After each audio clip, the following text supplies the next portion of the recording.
नमस्कार दोस्तों, आपका एक बार फिर से स्वागत करता हूं आपके अपने चैनल कहानी अपराध की में। मेरा नाम है अरविंद और आज आपके लिए लेकर आया हूं मन्या सुर्वे की पूरी कहानी। क्या थी पूरी कहानी जानेंगे हम इस वीडियो में।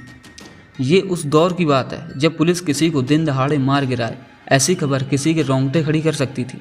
पुलिस मुजरिम को पकड़ती, अदालत उसे सजा देती, कभी वो बेल पर निकल आता, दोबारा फिर गुनाह करता और पुलिस उसे फिर पकड़ लेती। अपराधियों और पुलिस के बीच ये अनवरत साइकिल चलती रहती थी।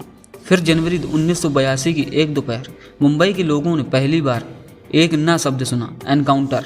पुलिस ने दिन दहाड़े एक अपराधी को मार गिराया था। ये मुंबई के इतिहास का पहला एनकाउंटर था। ये एनकाउंटर 11 जनवरी 1982 को हुआ था। पूरी कहानी की शुरुआत हुई थी एक टैक्स से। 1950 के दशक में भारत में इंपोर्ट्स पे 400% तक टैक्स लगता था, जिसके चलते स्मगलिंग एक आकर्षक धंधा बन गया था। बॉम्बे में तमाम इम्पोर्टेड चीज़ें स्मगल कर लाई जाने लगी। इनमें सबसे कीमती थे बिस्किट, पार्ले जी, मेरी और कैडबरी। ये खाने वाले नहीं बल्कि सोने के बिस्किट हुआ करते थे, जिन्हें अपने आकार के चलते इसी नाम से बुलाया जाता था। इसके बाद जो दूसरी सबसे कीमती चीज़ थी वो थी इम्पोर्टेड शराब। स्मगलिंग के इस धंधे में उस दौर में सबसे पहले 3 लोगों का नाम हुआ, करीम लाला, हाजी मस्तान और वरदाराजन मुदलियार उर्फ वर्धा भाई। इन 3 लोगों ने ही मुंबई अंडरवर्ल्ड की नींव रखी थी। करीम लाला शराब और जुए के अड्डे चलाता था, वरदाराजन विदेशी शराब की स्मगलिंग किया करता था, वहीं हाजी मस्तान सोने की तस्करी में लिप्त था।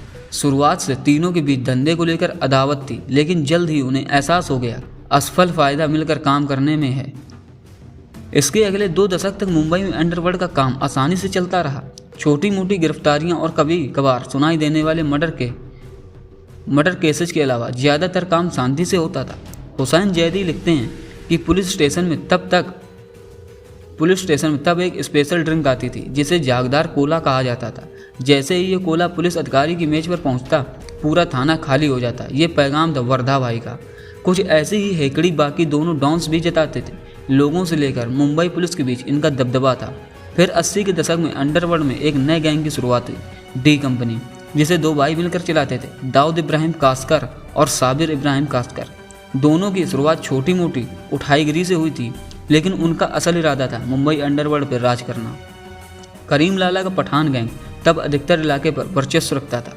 कास्कर भाइयों ने धंधे में आते ही करीम लाला को चुनौती देने का काम किया। नतीजा यह हुआ कि पठान गैंग और दाऊद गैंग के बीच दुश्मनी शुरू हो गई, जिसका दाऊद को खामियाजा भी भुगतना पड़ा। 12 फरवरी 1981 की रात लगभग 11 बजे दाऊद का भाई साबिर अपनी बीवी का चेकअप कराकर वापस लौटा था।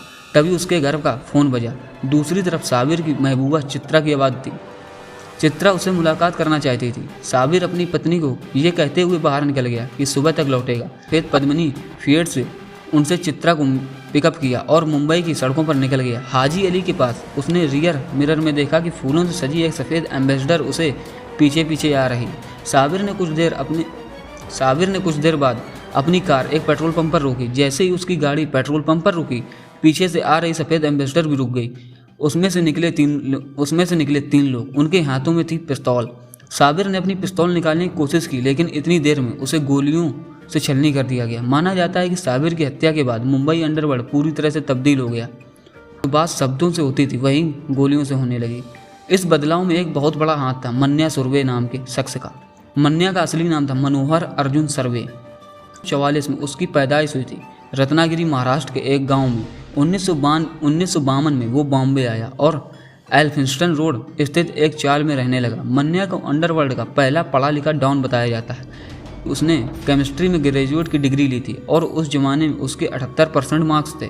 लेकिन परिस्थितियों ने ऐसी करवट ली और मनोहर जुर्म की दुनिया में उतरकर मन्या सुर्वे बन गया। साल 1969 में उस पर हत्या का इल्ज़ाम लगा और इस अपराध में उसे आजीवन कारावास की सज़ा हो गई। हालांकि कहा यह भी जाता है कि मन्या ने ये हत्या नहीं की थी और वो बेवजह इसमें फंस गया था। सज़ा काटने के दौरान मनोहर यरवदा जेल में बंद था। यहाँ उसुहास उर्फ पोत्या भाई नाम के एक गैंगस्टर से उसकी रंजिश होने लगी, जिसके चलते जेल अधिकारियों ने मन्या को यरवदा से रत्नागिरी जेल में ट्रांसफ़र कर दिया। रत्नागिरी में मन्या ने एक भूख हड़ताल की। इस दौरान उसका 20 किलो वजन कम हो गया, जिसके चलते उसे अस्पताल में भर्ती करवाना पड़ा। फ़ायदा उठाकर मन्या जेल से भाग गया। हालांकि अपनी सज़ा के 9 साल वो काट चुका था। मुंबई लौटने के बाद मन्या ने अपना खुद का गैंग बनाया। इस गैंग में उसके 2 खास सिपाही सालार थे। पहला शेख मुनीर धारावी से और विष्णु पाटिल डोंबिवली से। मार्च 1980 में उसकी गैंग में एक और मेंबर जुड़ा, उदय शेट्टी। मन्या के गैंग का नाम पहली बार सुर्खियों में आया एक चोरी से। 5 अप्रैल 1980 को मन्या ने एक एम्बेसडर कार चोरी की और उसमें बैठकर लक्ष्मी ट्रेडिंग कंपनी जा पहुंचा। यहाँ से उसने 5,000 रुपयों की लूट की। इसके अलावा उसने शेख मुनीर के दुश्मन शेख अजीज की भी हत्या कर डाली।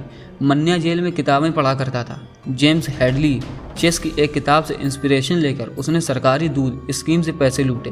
गोमडी से 1.25 लाख की डकैती की और उसी साल केनरा बैंक की एक ब्रांच से 1.5 लाख लूट डाले। इसके अलावा वो नारकोटिक्स के धंधे में भी उतर चुका था। उसका गैंग तेजी से ऊपर बढ़ रहा था। इस बीच मन्या को एक और ऑफर मिला। ये ऑफर मिला था करीम लाला की पठान गैंग की तरफ से। तस्करी के धंधे में दाऊद के आने से करीम लाला परेशान था। दोनों गैंगों के बीच आए दिन झड़प होने लगी थी, जिसके चलते बताते हैं कि एक बार करीम लाला ने दाऊद इब्राहिम की सरेआम पिटाई कर डाली थी। हाजी मस्तान ने दोनों गैंग्स के बीच सुलह कराने की कोशिश की, लेकिन इसका कोई फ़ायदा नहीं हुआ था। पठान गैंग अब भी दाऊद को सबक सिखाना चाहती थी, इसलिए उन्होंने दाऊद के भाई शब्बीर की हत्या के लिए मन्या सुरवे से संपर्क किया।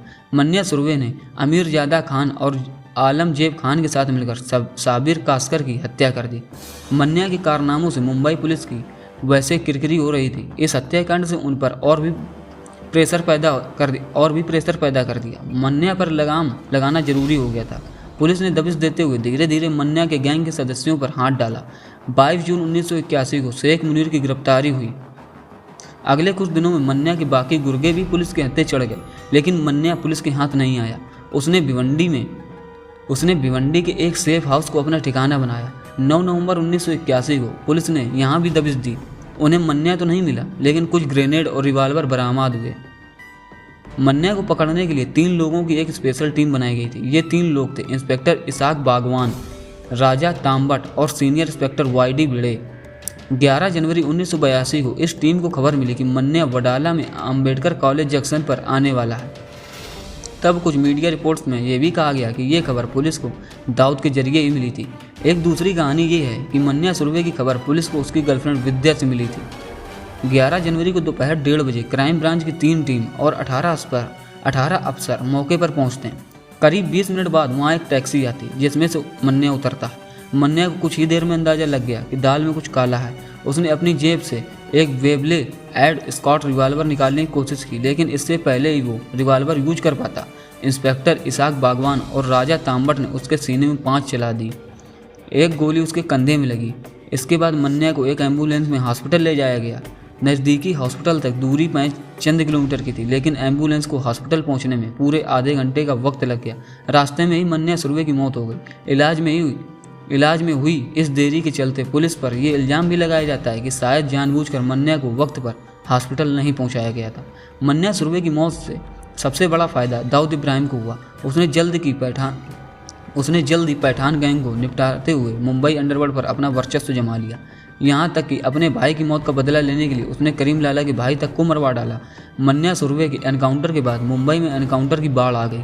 पुलिस रैंक्स में एक स्पेशक तमगा जुड़ गया, एनकाउंटर स्पेशलिस्ट। 1982 से 2004 के बीच मुंबई पुलिस ने ऐसे 622 कथित गैंगस्टर को एनकाउंटर में मार गिराया। जहां तक मन्या सुरवे की बात है, साल 2013 में जॉन इब्राहिम की film shoot out at Wadala काफ़ी हद तक मन्या की कहानी से मिलती है। वहीं साल 1990 में आई फिल्म अग्निपथ में भी अमिताभ बच्चन का किरदार भी मन्या सुरवे से प्रेरित बताया जाता है। तो ये थी कहानी मन्या सुरवे की। ऐसे ही अपराध की कहानी सुनने के लिए आप हमारे चैनल को सब्सक्राइब करते हैं। मिलते हैं नेक्स्ट वीडियो में ऐसे ही अपराध की कहानी लेकर। तब तक के लिए आप सबका धन्यवाद।